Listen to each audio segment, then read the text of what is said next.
De toda la imputación, doctor. Ya, ¿Y qué opinión te merece la imputación de los fiscales Omar Legal y Luis Said? bueno, hay un primer análisis que debe hacerse ante este requerimiento. Si el Ministerio Público le da plena credibilidad al relato de Torales, entonces con la misma lógica debió imputar a Torales, porque no existe en nuestro sistema procesal penal lo que se conoce en el Brasil, por ejemplo, como la delación premiada. Aquí la posibilidad de excluirse de salir de un proceso penal por ese tipo de vías procesales no está prevista. Entonces la consecuencia de que esta persona dijo de que Friedman era el que administraba la sociedad esa, que él era socio y que él era presidente, conllevaba la consecuencia jurídicamente lógica de que se lo impute a él también. Y luego analizar si es que se utiliza su declaración como elemento de convicción y se le da o no alguna salida procesal. Ese es el primer punto que hay que cuestionar a esta imputación. En segundo lugar, esta imputación se formula sin que se haya tomado alguna declaración a Torales. Hay que recordar que Torales fue convocado por el Ministerio Público a declarar y pidió tiempo para prepararse mejor para su declaración. Y entonces, ¿qué es lo que tiene la carpeta fiscal respecto a la historia de Torales? Y nada, la carpeta fiscal no incorporó la versión de Torales de alguna forma procesalmente válida.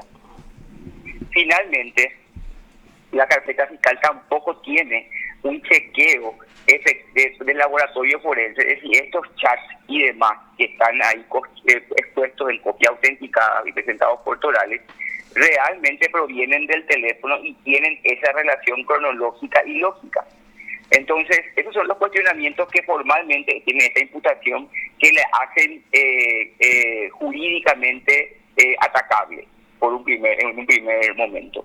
Y en cuanto al fondo de la cuestión y a las historias que presenta el Ministerio Público, se obvió investigar la tesis defensiva de que esta relación entre Torales y Friedman se debía a otra empresa que tenía otras motivaciones y que no estaban vinculados con la empresa esa. Finalmente, yo te puedo decir ahora que conocimos la carpeta fiscal, de que Torales sí pagaba con plata de esa deudas que él tenía con Friedman.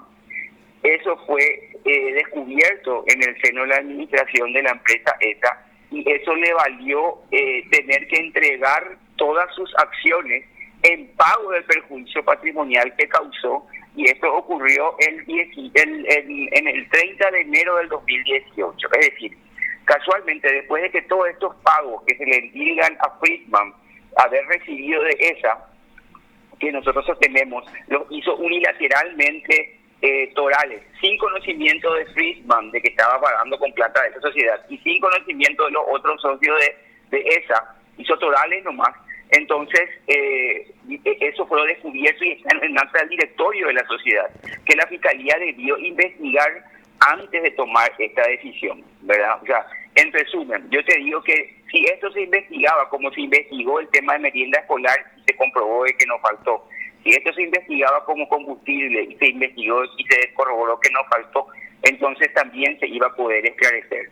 Pero aquí no se quiso esclarecer, aquí se quiere instalar como verdad la historia de Torales sin ningún argumento lógico para creerle a él y no creerle a Noguera, o no investigar el tema de Dima, que nosotros pusimos como dirigente investigativa.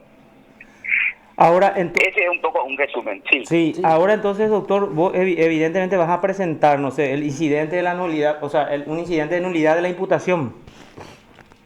No, bueno, hay diferentes, ¿cómo se llama? Diferentes cuestiones respecto a diferentes personas. Respecto a la señora Figueredo, por ejemplo, ¿verdad? Sí. Respecto a la señora Figueredo, hacen una descripción en 3 párrafos que básicamente indican de que se compró una camioneta Mercedes-Benz con un cheque que provino de la firma esa. Sí. Pero y ellos en el tercer párrafo concluyen nomás, pero sin ninguna referencia a algún elemento de convicción de que la señora Figueredo conocía esta situación. Y la pregunta es, ¿de dónde surge la información de que ella conocía de que esa camioneta se pagó con tal cheque? Y uno ve el acta de compra de esa camioneta, el acta notarial, y en realidad lo único que dice esa acta notarial es que esa camioneta se compró se pagó de la entrega inicial con un cheque cargo banco Interfisa, pero no dice que ese cheque era de la cuenta de una sociedad y que ni siquiera tiene entregó ni nada más. Entonces, la conclusión a la que arriba el Ministerio Público respecto al dolo es infundada, o sea, no tiene ni un elemento para decir de que la señora Figueredo conocía esa situación. Entonces, respecto a ella, hay una falta de descripción de hechos que atentan contra el artículo 302, ¿verdad? Sí, Y respecto a... sí. ¿Cómo? Falta de descripción del hecho con respecto a Marley Figueredo. Claro, o sea, acá hay una afirmación del dolo de Marley Figueredo que no tiene respaldo probatorio. O sea, la fiscalía dice que Marley conocía, pero del documento que ella firmó no dice que ese cheque era de la sociedad CESA. ¿Me explico? Sí. Bueno, y estamos analizando procesalmente cómo cuestionar este procedimiento del Ministerio Público, ¿verdad? ¿Vos asumiste también la defensa entonces de Marley Figueredo, doctor?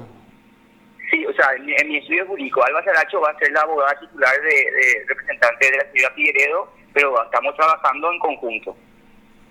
Ya. La doctora Alba es la que... En realidad yo ayer al leer por lo menos la descripción de los hechos, no encontraba también mucha descripción ni la vinculación y decíamos, creo que acá con Carlos estábamos diciendo cómo hace el Ministerio Público para saber que... Para decir que ella sabía. Sí, para decir que Marley Marley Figueredo sabía de dónde provenía el dinero por el cual se pagó la camioneta, ¿verdad? De la carpeta fiscal no hay ningún elemento que indique que ella sabía. De hecho, que no se investigó luego todavía esa arista. Por eso es que yo alzé un Twitter y dije, la fiscalía imputa para después investigar, en lugar de investigar para después imputar. O sea, la relación fáctica, dice, atribuida a Marley Eliana Figueredo López, dice la imputación, y tiene 3 párrafos. La imputación. No. La relación de hechos tiene 3 párrafos o no. La relación fáctica con... Sí, 3 párrafos acá según tengo acá, ¿verdad? ¿O tiene más? Sí, 3 párrafos, nada más. 3 párrafos tiene porque dice Marley Eliana Figueredo López en el mes de diciembre del 2016 habría recibido por parte de Rodolfo Mac Friedman Alfaro un vehículo de alta gama de la marca Mercedes-Benz, camioneta tipo, describe todo, ¿verdad? En el segundo párrafo dice que este vehículo habría sido adquirido por Friedman con fondos provenientes de la empresa Eventos y Servicios y el cual fuera entregado para su uso personal a su esposa Marley Eliana Figueredo López, cuyo extremo fáctico se encuentra sustentado con el permiso otorgado por Friedman a la misma. Cabe destacar que hasta la fecha Marley Figueredo López se encuentra en posesión y uso del rodado. En cuanto a estos hechos, se cuenta con la sospecha, dice, en este último párrafo, que al momento de la compra del rodado, Marley Figueredo habría estado en conocimiento, dice que por el vehículo mencionado, su cónyuge habría abonado inicialmente $50,000 con el cheque número del banco Interfisa proveniente de la cuenta de eventos y servicios. Es todo lo que dice con respecto a Marley. Y este último párrafo es el que nos tiene correlato fáctico. Es decir, no existe un solo elemento en la carpeta fiscal, un testigo, un informe, algo que le permita a alguien afirmar que ella conocía este hecho. ¿Me explico? Sí. O sea, acá vamos a suponer cuando la fiscalía dice que al momento de la compra del rodado Marley habría estado en conocimiento, dice, ¿verdad? Sí. Bueno, ahí ya hubiera dicho entonces, según tu afirmación, la fiscalía habría estado en de conocimiento según el conformidad a testigo los Carlos relatos, Benítez, claro. según el documento tal, o según otros informes hubiera dicho ya en la imputación, entonces ya hubiera dado los elementos que hacen sospechar que Marley sabía de esa, de que había Claro, sido producto del lavado el pago por la camioneta. claro, porque en ese primer párrafo, cuando dice que Miley Figueredo recibió en el 2016 la camioneta, uno busca algún documento en la carpeta fiscal y encontramos. Existe el contrato de compraventa de Cóndor y ellos, ¿verdad? Entonces, este primer párrafo tiene un correlato fáctico. El segundo párrafo, que el vehículo había sido adquirido con un cheque proveniente de la empresa, esa está el informe Interfisa, que dice que, pero ahí hay una cuestión que vamos a discutir después, que ese cheque efectivamente había un cheque de $50,000 que era de esa, que tenemos que investigar un poco más, pero existen documentos al respecto. Pero respecto a ese tercer párrafo, no existe nada, nada de nada.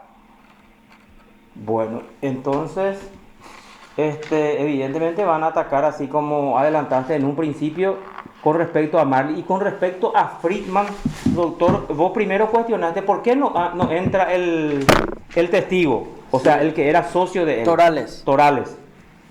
Es el primer cuestionamiento que haces, ¿verdad? Porque él fue, según sus propias declaraciones, el que creó la empresa. Así mismo. Y vos, entonces, mínimo es cómplice de ese hecho punible el más grave. De administrar en favor de uno propio. Mínimo.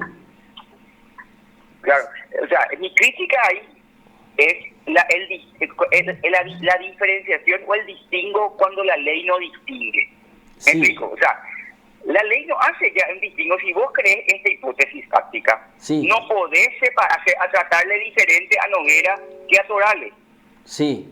Por eso De estoy ahí- diciendo, de ahí- si vamos a de ahí la afirmar que arbitrariedad. si vamos a afirmar que es cierto lo que está sosteniendo la fiscalía, en esa veracidad no podemos extraerle a Torales. Así mismo, así mismo. Y ahí es donde se vuelve arbitrario el proceder del Ministerio Público. Porque, ¿qué pasa? Tanto el Ministerio Público como el Poder Judicial se tienen que regir por los principios no de objetividad del Ministerio Público y parcialidad del Poder Judicial. Tenemos que buscar la verdad y tenemos que aplicar fundadamente la ley y dictar resoluciones fundadas, y los requerimientos tienen que estar motivados en la ley. Y si en la ley no hay una diferenciación entre Torales y Noguera, pero el Ministerio Público hace esta diferenciación, entonces la motivación no es legal y entonces es arbitraria, porque esto es el capricho del aplicador de turno del derecho. ¿y cuál es la consecuencia de esa interpretación arbitraria, doctor? El tema es que con respecto a eso, nosotros tenemos todavía el procedimiento de desafuero. La lógica te dice, cuando corren los plazos procesales para agraviarse por esto, tiene que ser recién de que Friedman sea desaforado, porque hoy día este proceso a él no le puede afectar, porque él tiene inmunidad de proceso. Tiene que ocurrir primero el desafuero para que a nosotros nos notifiquen y ahí podamos ejercer la defensa técnica de él. Claro, pero en general, yo te pregunto, vamos a suponer en general, ya que nos estás explicando, cuando el proceder de un fiscal es arbitrario, ¿cómo sostenés cuál es la consecuencia de esa arbitrariedad? Bueno, en este sentido, lo que podríamos cuestionar es que el Ministerio Público formó un proceso sin elementos de convicción de base. ¿Por qué? Porque no existe un acta de Torales de nada, ni de fiscal, ni de indagatoria, ni de supervisión condicional del procedimiento, nada. La pregunta es, en la carpeta fiscal, ¿existe algo de la versión de Torales? Y existe un escrito firmado por él bajo patrocinio de Tuba. Esa no es la vía de cómo se incorpora una prueba testimonial, si es que es testimonial, o una declaración indagatoria, si es que va a ser indagatoria. Entonces, nuevamente nos encontramos con que la base fáctica de la historia respecto a Friedman existe en la prensa, pero no existe en la carpeta fiscal. Sí, pero yo voy un poco más allá. O sea, yo creo que hasta podríamos hablar de mal desempeño de funciones del Ministerio Público. Sí, o sea, vamos a suponer otro caso. Hay un homicidio en el cual participan 5 sujetos. Y el Ministerio Público solo investiga a 4 de ellos. Y a sabiendas que el quinto también está involucrado. ¿Por qué? ¿Cuál es el poder del Ministerio Público para dejarlo fuera del proceso a esa quinta persona? No existe. Tienes toda la razón, de ahí la arbitrariedad y es cierto, también se podría investigar, se tendría que investigar, solo que hoy día estamos abocados a la parte netamente procesal penal todavía, ¿verdad? Las responsabilidades eventuales que pueda tener después los fiscales intervinientes se analizarán más adelante, analizaremos más adelante. Bueno, doctor, a más allá de esos cuestionamientos, todo lo que pudimos ver es de que efectivamente sí existió esa empresa, ¿cómo era? Eventos y servicios. Esa, Es que eso no ¿verdad? hay duda, esa empresa existe, el problema está aquí en que hay medias verdades que se presentan de un modo tal para el que luzca en la hipótesis de Torales. Esa existe, Torales es socio de esa, y esas trazó con la gobernación de Guairá la merienda escolar. Todo eso es verdad. Ahora, también es verdad que hay otra empresa que se llama Vimas, en la cual Torales también tenía inversiones con Friedman, que no trató la merienda escolar con la gobernación del Guairá, y en el marco del cual Torales le debía plata a Friedman, y en el marco de la cual se produjeron todas estas conversaciones. Y entonces cuando el Ministerio Público mezcla las conversaciones de Torales vinculándole a esa, es que ellos le dan plena credibilidad a la versión Torales. Porque hay una versión Noguera que dice que él jamás recibió capital de Friedman para esa empresa, y es mentira lo que dice Torales. Y no se preguntó siquiera nada respecto a la empresa Vima. Entonces, ahí el cuestionamiento viene por imputar sin investigar previamente. ¿Cuál era la necesidad de imputar si no hay peligro en la demora? Si podían investigar y esclarecer, pero esta imputación de esta manera lo que deja traslucir es que había una premura por imputar sin aclarar la hipótesis defensiva de Friedman. Doctor, ¿Me ¿y explico? Vimax a qué se dedica? Recolección de basura. Ya. Y esa era una empresa que tenían en forma conjunta, como Torales con el actual senador.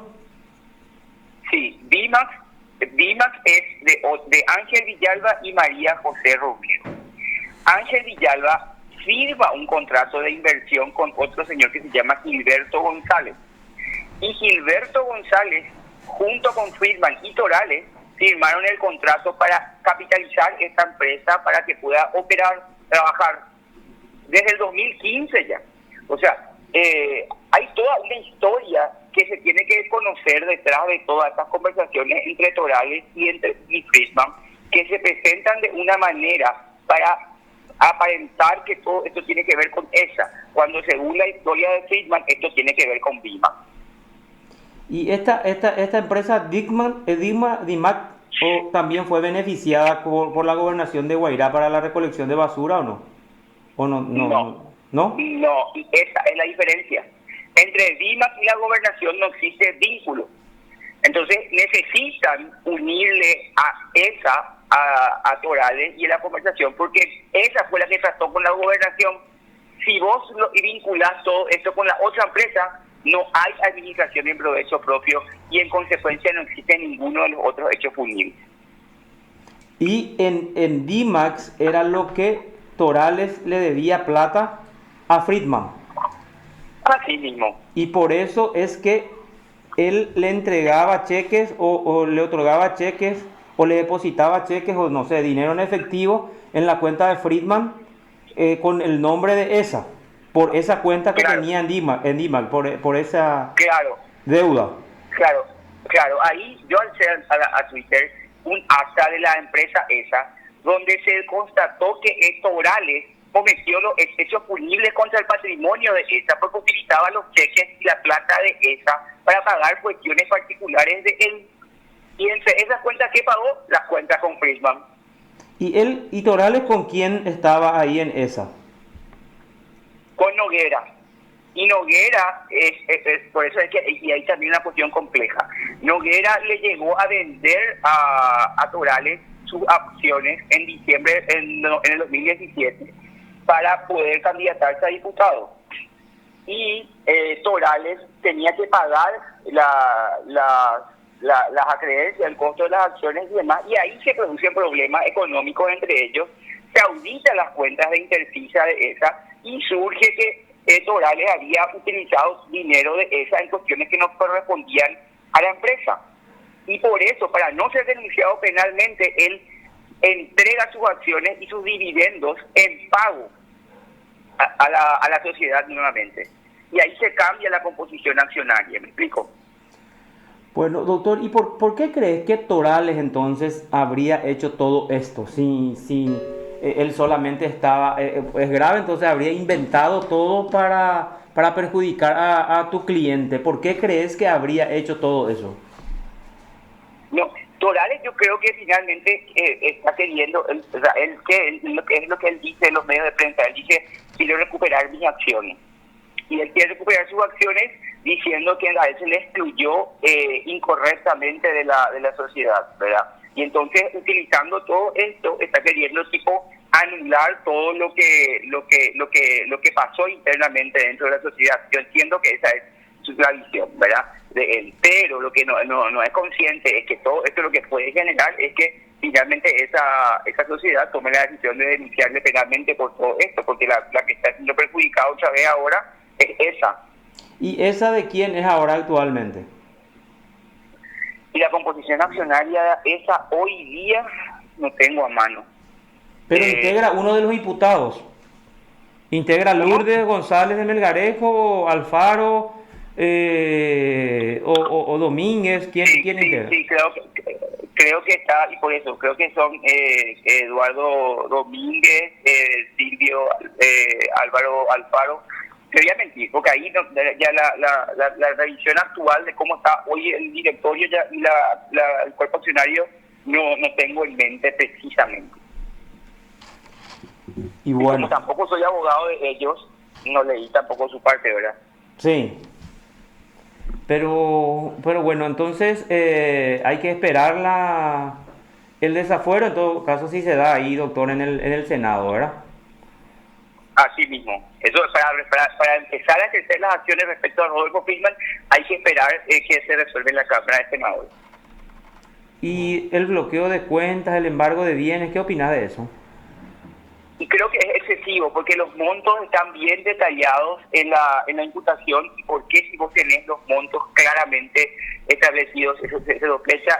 La camioneta Mercedes, hay un monto de $85,000 y un poco más nomás ahí, ¿verdad? Entonces, eso es el monto que vos tenés como base práctica para sostener que se congele y que se guarde, ¿verdad? Entonces, esas son las cuestiones que vamos a ir analizando también procesalmente ya de la defensa de la señora Figueres. Y esos 16.000 millones, ese monto no se incluye para los embargos o bloqueo de cuentas, doctor. No, porque acá no hablamos de un perjuicio patrimonial para la gobernación. Hay que aclarar que acá, según la hipótesis de la Fiscalía, la merienda escolar se entregó. Es decir, esos 16.000 millones tuvieron contraprestación en toda la merienda proveída. Y entonces lo que se daría el pago por esos $35,000 más la camioneta. Claro. ¿Y la Fiscalía entregó, digamos, la lista de los bienes a ser embargados o no? Porque eso en reiteradas ocasiones en diferentes procesos, incluso ya la Cámara dejó sentado que te tiene que, digamos, entregar una lista de los bienes que van a ser embargados o de las cuentas a ser embargadas. Exactamente, y ese es el cuestionamiento que hacemos. No podemos tirar aquí a granel el pedido de que se pague todo. Y no sabes cuánto es todo. ¿Y el juez no le intimó luego acaso a eso, doctor? ¿Cómo? ¿El juez del MAS no le intimó luego eso a que sean específicos en cuanto a qué bienes iban a ser embargados y compañía? No tengo todavía acceso al sistema informático. Los tiempos, mira, ayer amanecimos con la imputación, ayer nos entregaron la carta a poder otra vez y estamos presentando hoy al sistema informático para ver qué hay en el sistema informático, qué resolvió el juez y qué no. Yo creo que el juez le intimó al Ministerio Público a hacer eso, según la información que a mí me pasaron, ¿verdad? Que justamente sean determinados específicamente cuáles son los bienes que entrarían a este embargo, a este... A esta, Bueno, a yo voy a este... chequear, yo eso tengo que chequear, todavía no tengo la información precisa. Yo tampoco estoy seguro porque no leí tampoco en ninguna esta mañana, pero Así es, ¿verdad? Sí, así es, pasan bola. Sí, acá así no, dice no el confirman la oficio. producción. Sí, sí, definitivamente el juez del MAS le intimó En a 6 la horas, fiscalía. dice. En 6 horas incluso le intimó. Bueno, te pasamos ya la Y bueno, tipo primicia, doctor, entonces, ¿eh? Vamos a... le agradezco por haberme recibido notificación judicial a través de ustedes. Perfecto, doctor. Te agradecemos por el contacto. Muchas gracias. A las órdenes cuando gusten. Gracias, doctor. Muy amable. Usted está escuchando PDS.